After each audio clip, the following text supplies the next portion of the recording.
Hi, my name is Leah. Welcome back to my channel. Today I am in a bathtub because this is the only place in my mom's house that I can film, and I'm staying with her this week.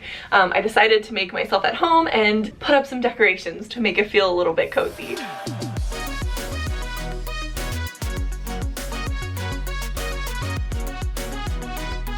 Today I'm going to revisit an iconic moment in the punk and alternative music scene of the late 90s, and that is when Kathleen Hanna of Bikini Kill and Tigre at the time called out Fat Mike of Nofx for being a poser, or like as we would probably say today, for being fake woke. Nofx basically represented everything in the scene that Bikini Kill was against and was trying to change, so Fat Mike seemed like a well-deserved mark for their diss track. I want to get to the bottom of what this feud or beef or drama was actually about and what we can learn from it to propel the alternative music scene into the future and to make us better now. So if you have no idea who Kathleen Hanna is, she founded Bikini Kill and was responsible for starting the Riot Grrrl movement in the 90s. If you don't know about any of that, legend has it she is the one who came up with the phrase "smells like teen spirit" when her and Kurt Cobain were friends in the Seattle music scene in the early 90s. The Riot Grrrl mission was to fight misogyny in punk and alternative music culture at the time. They talked on stage about sexism that women fans and artists face in the scene.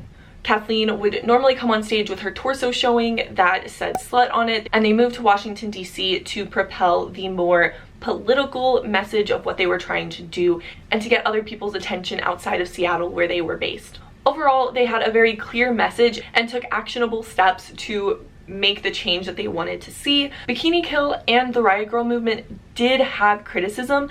If you were around during that time, you probably know the first type of criticism that I'm going to mention, which mostly came from dudes, and it was mostly like misogynistic, pitting them against other genres of girl bands, dudes who were trying to belittle what they were doing and generally like didn't want the status quo to change. But they also had some valid criticism too. Their fight was very like liberal white feminism, and it wasn't an intersectional fight. They weren't fighting for the women of color. They did find popularity within white LGBT women, but overall, you definitely cannot say that their fight was intersectional.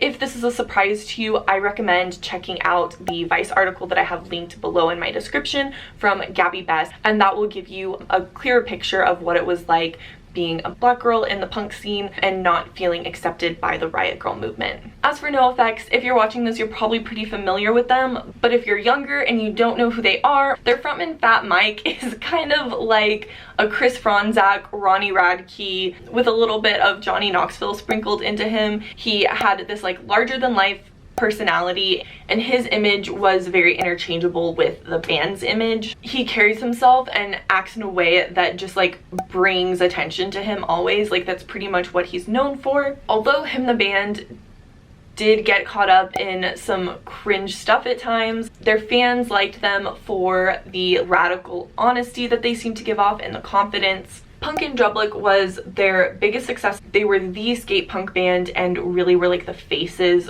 for that whole scene. And in the 90s, they were super highly regarded by a bunch of like West Coast Gen X white dudes. The band definitely made it clear that they didn't want to take themselves too seriously, but they also had this reputation for being pretty extreme in their political beliefs and saying things that were more progressive. So let's get into the actual diss track. I want to make this very clear because I was talking a lot about Bikini Kill and Riot Grrrl movement. So that's what Kathleen Hanna was doing at the same time that skate punk and Nofx was kind of at their peak in the 90s. But then in 1999, Kathleen's project Tigre released their debut album, and the first track was Deceptacon.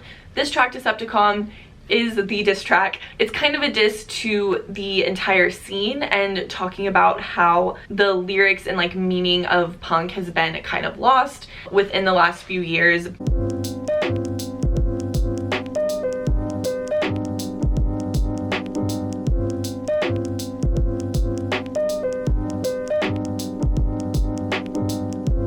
I'm gonna pull up lyrics to read them and go over them, and I'll put them up on the screen. Throughout the song, the kind of theme is who took the bomb from the bomb, belong, belong, and that is a reference to an old song saying there's no like meaning or realness in music now. It's been taken away, right? And from the first verse, it gets pretty specific. The lines that stick out to me are, let me hear you depoliticize my rhyme. You're so policy free and your fantasy wheels and everything you think and everything you feel is all right, all right, all right, all right. To me, that's saying, hey, you don't care about making real change because you feel really comfortable and nothing's affecting you personally. Then there's a verse where she's basically comparing Fat Mike to a parrot, saying that he's like repeating all these buzzwords that he's hearing but like not understanding what's behind it. Then after the parrot, she says, you want what you want, but you don't want to be on your knees. Who does your hair? Who does your hair? Basically, she's saying you don't want to do any hard work. You're not putting your money where your mouth is, and you care more about appearance and your style. This is when we find out that we're definitely talking about Nofx and Fat Mike. She specifically says, even by a stupid linoleum floor, your lyrics are dumb like a linoleum floor. Nofx's major single from their iconic album Punk in Public is called Linoleum. She goes on to say, I'll walk on it, I'll walk over you, walk on it, walking 1, 2. By that point, Nofx had already kind of passed their peak of popularity. Kathleen Hanna became part of like the electroclash queercore scene in the early 2000s. I guess the question is, was Kathleen Hanna right? First, let's look over what we already know.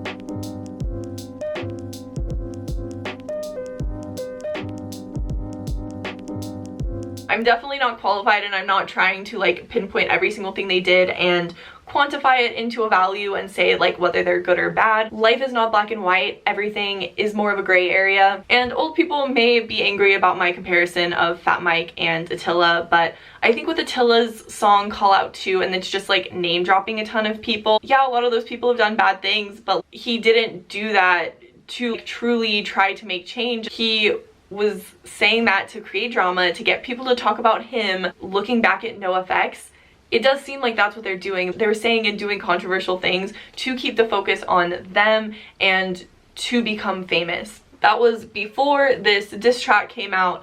After Deceptacon came out, did they change? Fat Mike released the Rock Against Bush compilations off of his record label, Fat Records, and he also worked with organizations to get thousands of young voters registered and mobilized to vote George W. out of office. And that's pretty much the most effective thing that Fat Mike had done to make a difference and fight against the issues that they talked about.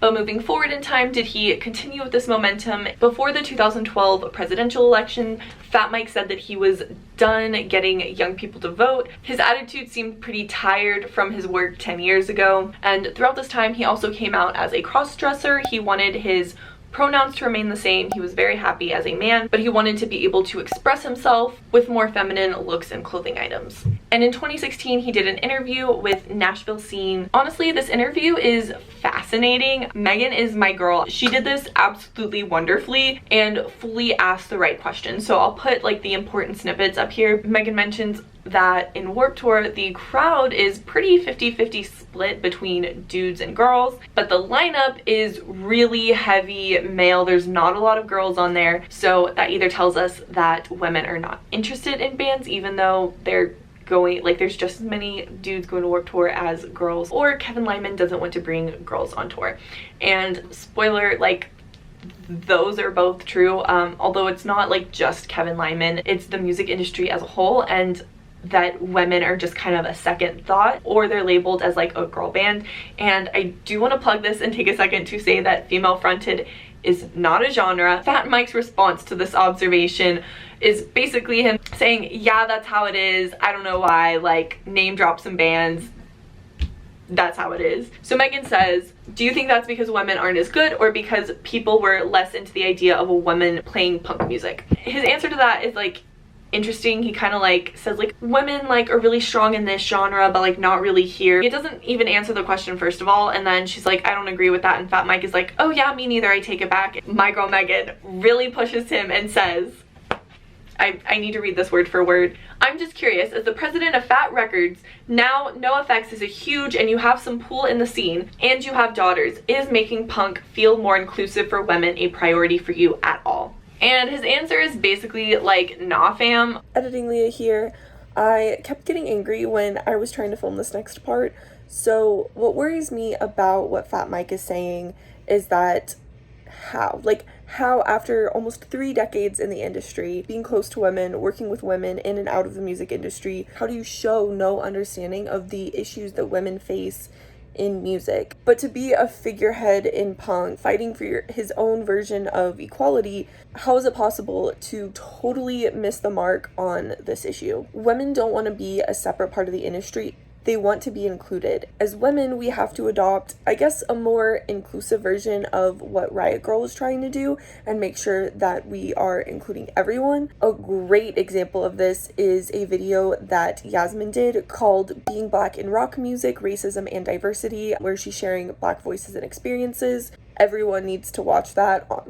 Please just go watch it right now. I will have it linked below. We also need men with power in the industry, like Fat Mike, to lift up women's voices, literally sign women to your label, hire women, work with women. It's so easy. Fat Mike has the power to do that. So many guys have the power to do that. And I'm glad that things are changing, but to keep that momentum going, we need to be very intentional about the change that we're trying to make. Basically, I would challenge Fat Mike to listen to the women in his life and to ask them questions about the struggles that they faced in their jobs, whether it's in the music industry or not. I think my message is that punk and alternative music should be coming from a place that is very intersectional. I think Fat Mike including women in his fight, and Kathleen Hanna and the whole Riot Grrrl movement including all women in their fight, is something that we need. It's 2020 and we need to be certain that our fight for our own marginalized communities are inclusive of everyone in that community, including intersectionality. And again, none of the negative stuff that I said about Nofx changes the fact